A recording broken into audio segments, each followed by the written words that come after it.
we just arrived at Gingerman Raceway in South Haven, Michigan for Gridlife's Midwest Fest, and this is the event that I've been preparing for these past few months. You can see I drove my car here. I don't have a truck and trailer, but I convert it basically every time I show up somewhere. I have my skinny all seasons that I mount to the car, and then I have my roof rack full of tires and cooler. And this is the point where I tear all of our camping equipment and living stuff out of the car and convert it from a road car to a track car. And then we're gonna go get teched and do a practice. John, you wanna do flags real quick? We'll do the quickest flags ever because we already did it. We should do it just to do it. But green flag means go. Everything's great. You see it at turn 1. That's the green flag. It's the color green. Red flag means stop, just like on the street. That's the red flag. It's the color red. And then when you see this next flag, you can resume slowly and head on in. The black flag. Black flag means we got to clear the racetrack, and it's not the end of the session. It probably is for now. Head on into the paddock as fast as you can, but not too fast.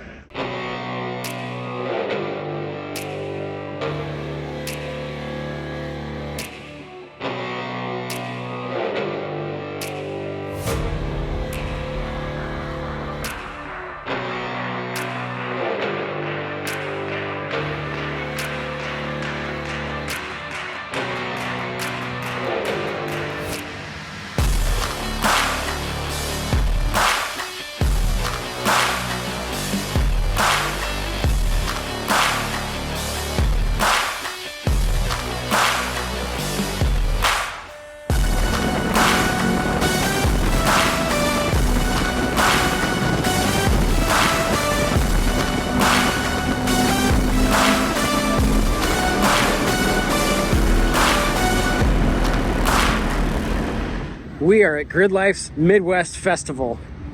This is their event that they are most proud of and the most people come to. It's the most anticipated event of the year. And I've had 2 practice sessions so far. I'm really happy with my car. It was pretty scary getting out the first time because I'd made a lot of changes and I kind of had to relearn how to drive the car. But I am within 1 second of my best time from last year. I'm confident that I have more time in the car that I can make up and beat my personal best. Right now, Jorge is going out in his GLTC car for practice. We're gonna go watch him.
All right, so let's do some quick catch-up. I've had all my practice sessions so far. They all went really well. Well, after the first one. The first one I felt super sketchy. Getting used to all the changes I'd made to the car. First lap out, I was like terrified. I thought I was gonna have to come in and make a bunch of changes and go back out. But I stuck with it. Once the tires got warm, it stuck really well. This is the first time I've been on track where I actually had to get the tires hot before the car handled well. It was very unpredictable before then. So after all my practice sessions, I feel much more confident in the car. Some tweaks to the shocks, some tweak to tire pressures. I feel very confident. My weak point actually now is just the brakes. My brake pedal travel is really long. the brakes are reliable and I have confidence in them, but the travel is really long, so it makes it hard for me to do heel-toe downshifts, going fourth to third at the end of a straight. But let's see. Let's go over the changes that I've made just in summary. So I've got the smaller front sway bar, which gives me more rotation. I've got another degree of negative front camber than I had last year. I had 2.5, now I have 3.5. That feels great. I have another 2 degrees of caster, another degree and a half of caster. I had 4.5 last year, now I have 6. And I have an inch wider wheels. I have 8 instead of 7. So with all that being said, I'm in Paul Darling's way and multiple people's ways. I feel really good about the car. My first actual competitive session is coming up in about half an hour. And so far, in terms of times, compared to other people whose practices have also been timed, I am sitting in third out of, I think, 10 people in my class. And that time is only about half a second difference. The fastest person is Jim Smith-Aline. He's in a white Honda Fit with the Acuity livery on it. He's running a 151.3, and I'm running a 151.9, which is pretty much neck and neck with my personal best time from last year. So I'm confident that now that I've had those practice sessions and I've got the car set up the way I'm comfortable with, I can go out there and lay down some good lap times and actually maybe even have a shot at the podium finish. And if you don't know about the podium finish, I'll have to explain that later because I've got to go. But I'm really stoked with this car. Everything feels great. I'm excited, as you can tell.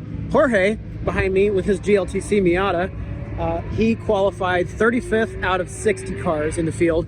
His first race is coming up right before mine. So I'm gonna get some content of his drive and I will see you after that.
Today was a very eventful day. At the end of the day, I was still just getting used to all the changes I made to the car. I feel very confident in them now. I'm really happy with the way the car handles. It's just a bit more on the edge than it was before, but I've had enough experience now that I think I can handle it.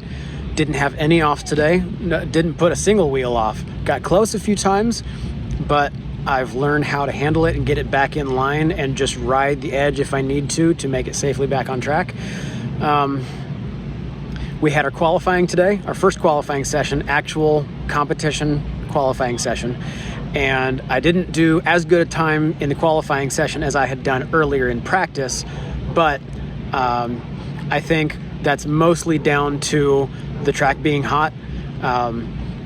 Not as an excuse. I was realizing that I didn't accommodate the tire pressures that had increased since the track had gotten hot. So tomorrow morning, temperatures will probably be similar to the way they were this morning, and I'm going to leave the tire pressures where they're at for now because they'll be similar then.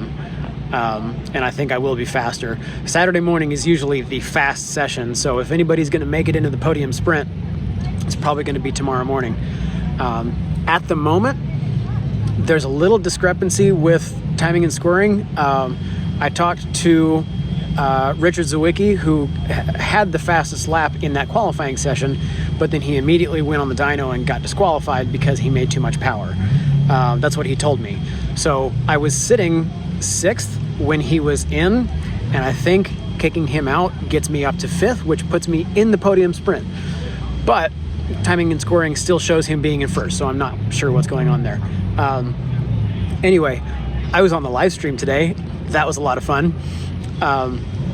All my family was texting me with screenshots and showing me what it looked like on the stream, and I still haven't watched it, but apparently they were saying very good things about me, and I'm really excited. You'll see some of that in this video, I'm sure. Maybe you already have. I'm super excited to be at this event. The car is handling beautifully. Now that I've dialed everything in, I'm really confident in it. The weak point is actually the brakes. Not in how they perform. They're very predictable. They stop me very quickly every time I need them to. No brake fade whatsoever. The problem I'm running into is I really enjoy heel toe down shifting, and I've just got so much pedal travel because I've got stock brake lines, rubber brake lines, and I know under heavy pressures in track conditions that they swell just a little bit, and that creates a little extra pedal travel. So the next thing I'm going to do to this car is putting bigger brakes on the front. I'm allowed to put second gen mini calipers and rotors and pads on it. They are like 6 or 8 millimeters bigger. They'll fill in the wheel, and I'll do stainless steel braided brake lines at the same time. And I'm sure that will give me even more braking confidence and even more braking predictability. So that's it for today. Today was Friday. Tomorrow's Saturday. That's how it goes. Jorge went from 35th to 31st. So it looks like he passed a few people. I don't think that was a full green session. I think there was a yellow flag for some of it because a car was off track. Car got hit and had to be towed. So they were yellow for that. But I've been really impressed by Gridlife's ability to handle a situation like that quickly and get it done with. They even implemented a new strategy today where they said, we're not going to black flag people. We're not going to black flag the session when a tow truck has to come on. They're just going to use a pace car and pace everybody, and they know that the emergency vehicles are going to be going to get somebody in that same session. And then as soon as it's off track, they go green again, and it's a very efficient use of time. I've been really impressed by the safety crews here at Gingerman, so props to everybody involved. This event is so big, and it's such a collaborative effort. Everybody's done a really great job, myself included. Anyway, I'll talk to you guys tomorrow. Good night.